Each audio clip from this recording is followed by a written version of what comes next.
So we're going to start off with this example number 6, and you'll see that we have a very complicated graph. We're going to start by finding the equivalent resistance, and in the next podcast I'll show you how to find the current and voltage for each resistor.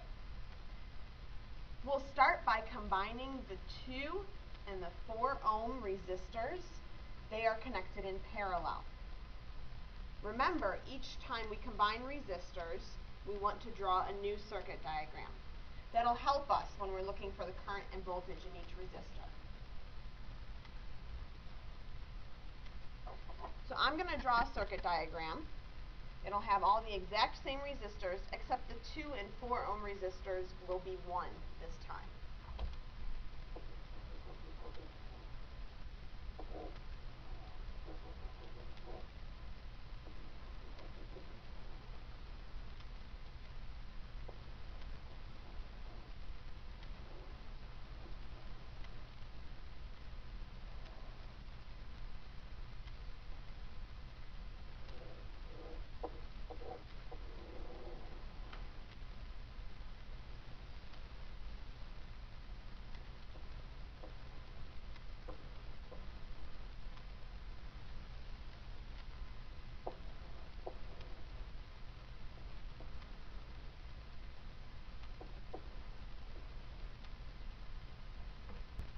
This new resistor is a 1.33 ohm resistor.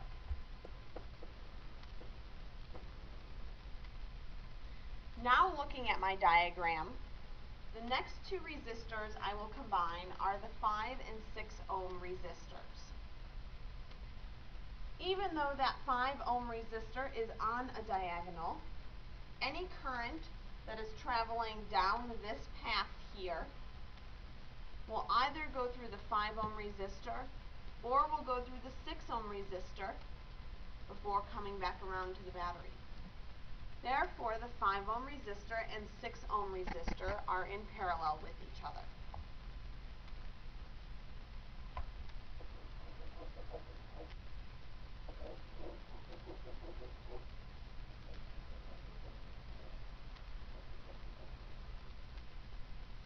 You can draw this new resistor representing the 5 and 6 ohm resistors anywhere you want on the circuit near where those 5 and 6 ohm resistors are.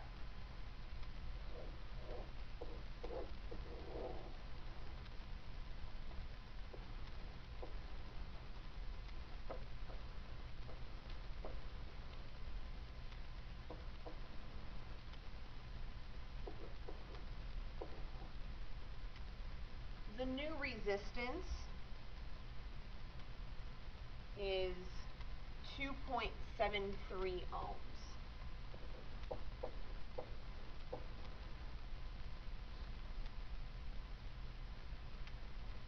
Now looking at my diagram, I can see that this small square here is what needs to be combined next. I'm going to choose to combine the 1.33 ohm and the 2.73 ohm resistors in series. I need to do that prior to combining them with the 3 ohm resistor, because this combination of resistors is in parallel with this single resistor right here. So again, I'll draw a new picture combining the 1.33 and the 2.73 ohm resistors.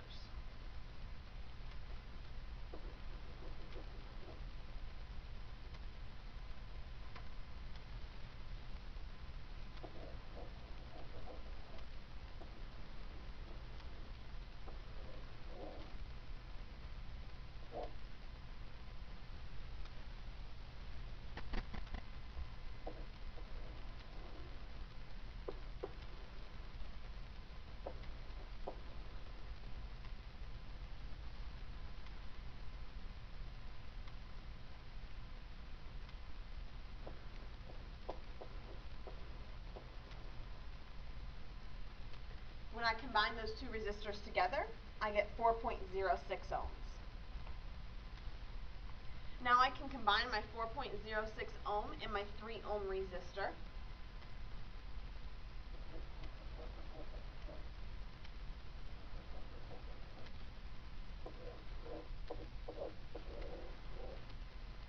two resistors are connected in parallel. And so when I combine them, I get an equivalent resistance of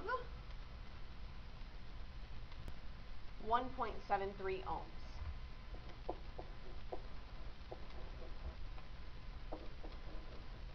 I finally have a simple circuit.